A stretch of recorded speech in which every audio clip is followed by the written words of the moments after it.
Chapter 11. No. Something whirled around inside Jess's head. He opened his mouth, but it was dry, and no words came out. He jerked his head from one face to the next for someone to help him. Finally, his father spoke, his big rough hand stroking his wife's hair and his eyes downcast, watching the motion. They found the Burke girl this morning down in the creek. No, he said, finding his voice. Leslie wouldn't drown. She could swim real good. That old rope you kids been swinging on broke. His father went quietly and relentlessly on. They think she must have hit her head on something when she fell.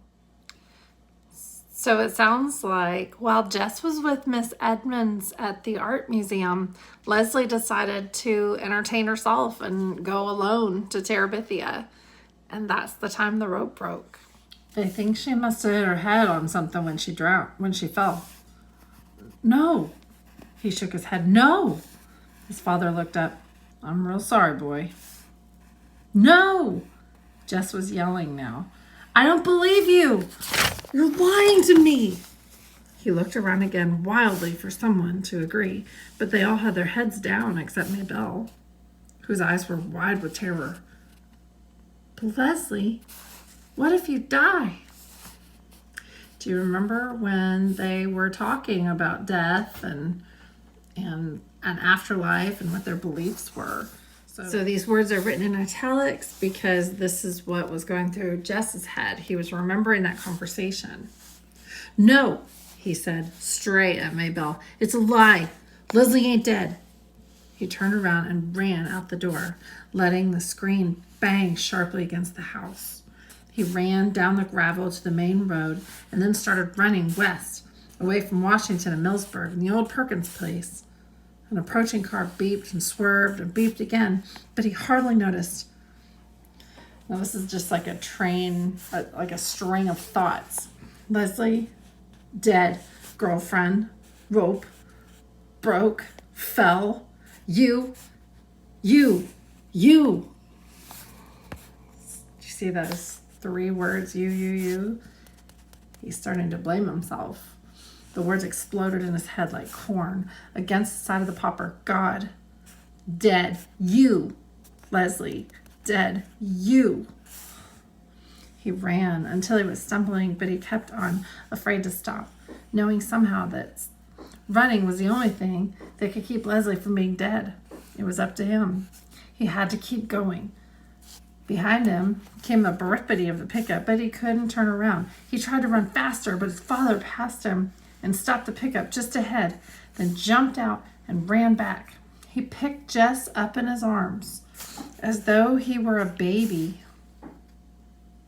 For the first few seconds, Jess kicked and struggled against his strong arms. Then Jess gave himself over to the numbness that was buzzing to be let out from the corner of his brain. He leaned his weight upon the door of the pickup and let his head thud against the window. His father drove stiffly, without speaking, though once he cleared his throat as though he was going to say something, but he glanced at Jess and closed his mouth. And look at this illustration. Do you remember at the beginning of the book, Jess longed to be able for his dad to hold him, like when he was little. He finally has it, but it's a sad moment. It's a sad situation that brought them to this point. When they pulled up at the house, his father sat quietly, and Jess could feel the man's uncertainty.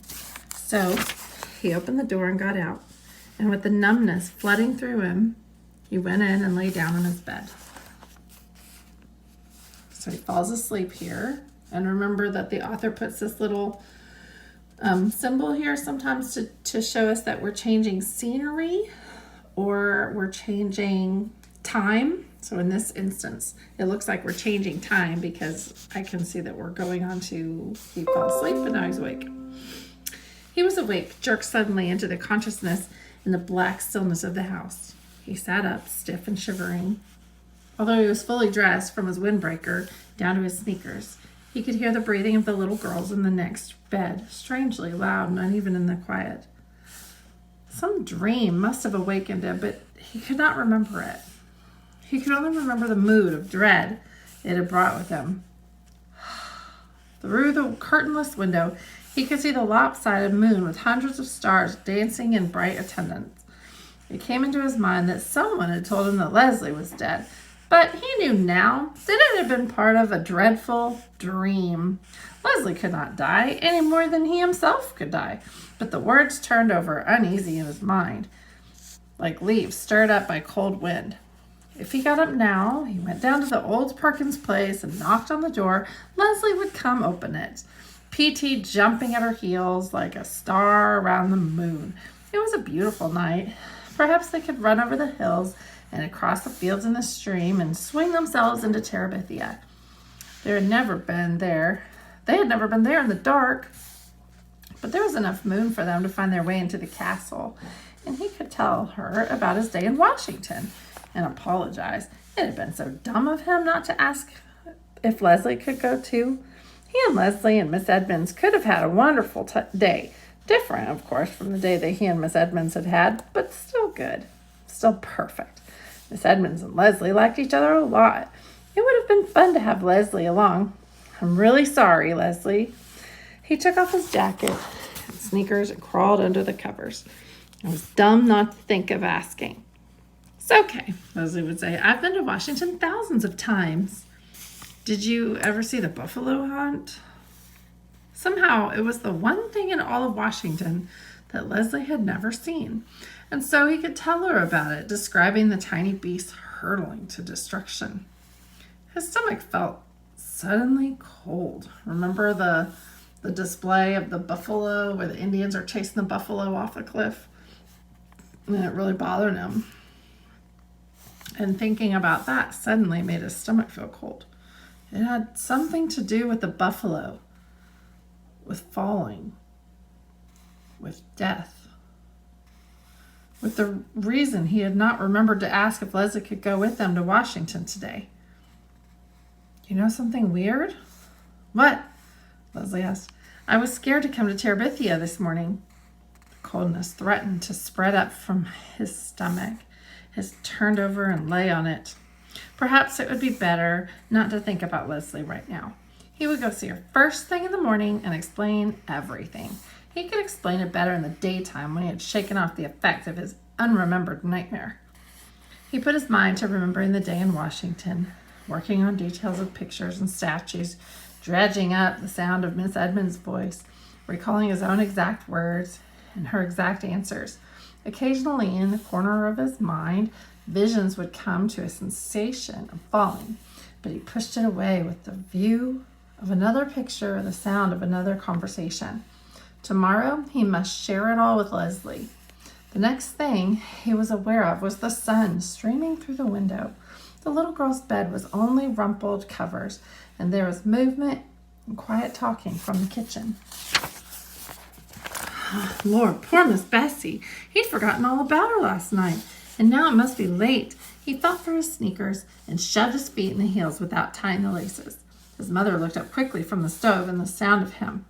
Her face was set for a question, but she just nodded her head at him. The coldness began to come back. I forgot Miss Bessie. Your daddy's milking her. I forgot last night, too. She kept nodding her head. Your daddy did it for you. Mom is acting very strange. She was never like that. She never says, your daddy's got this covered.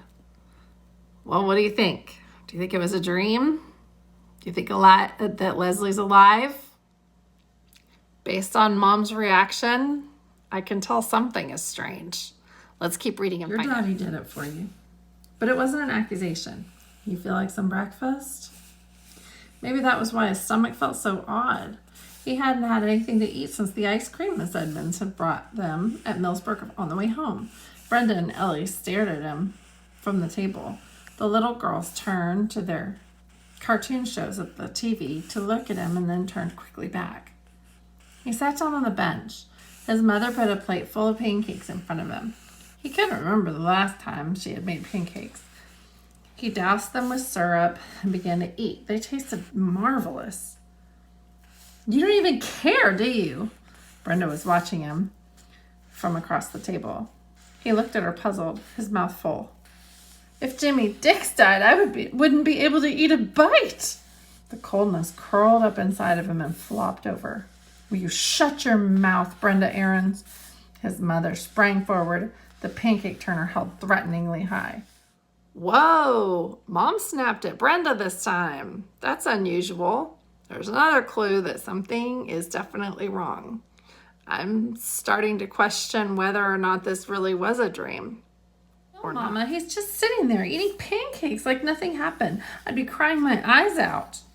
Ellie was looking first at Miss Aarons and then at Brenda. Boys ain't supposed to cry at a time like this, are they, Mama? Well, it don't seem right for him to be sitting there eating it like a brood now. I'm telling you, Brenda, if you don't shut your mouth. He could hear them talking, but they were farther away than the memory of the dream. He ate, and he chewed, and he swallowed. And when his mother put 3 more pancakes on his plate, he ate them too. His father came in with the milk. He poured it carefully into the empty older cider jugs and put them in the refrigerator. Then he washed his hands at the sink and came to the table. As he passed Jess, he put his hand lightly on the boy's shoulder. He wasn't angry about the milking. Jess was only dimly aware that his parents were looking at each other and then at him. Mrs. Aarons gave Brenda a hard look and gave Mrs. Aarons a look and gave Mr. Aarons a look, which was to say that Brenda was to be kept quiet. But Jess was only thinking of how good the pancakes had been and hoping his mother would put down some more in front of him. He knew somehow that he shouldn't ask for more, but he was disappointed that she didn't give him any. He thought then that he should get up and leave the table, but he wasn't sure where he was supposed to go or what he was supposed to do. Your mother and I thought we ought to go down to the neighbors and pay respects. His father cleared his throat. I think it would be fitting for you to come too. He stopped again, seeing as he was really the only one that really knew that little girl. Jess tried to understand what his father was saying to him, but he felt stupid. What little girl? He mumbled it, knowing it was the wrong thing to ask. Ellie and Brenda both gasped. His father leaned down to the table and put his big hand on top of Jess's hand. He gave his wife a quick, troubled look, but she just stood there, her eyes full of pain, saying nothing. Your friend Leslie is dead, Jess. You need to understand that. Jess slid his hand out from under his father's. He got it from the table. I know it ain't an easy thing. Jess could hear his father speaking as he went into the bedroom. He came back out with his windbreaker on. You ready to go now?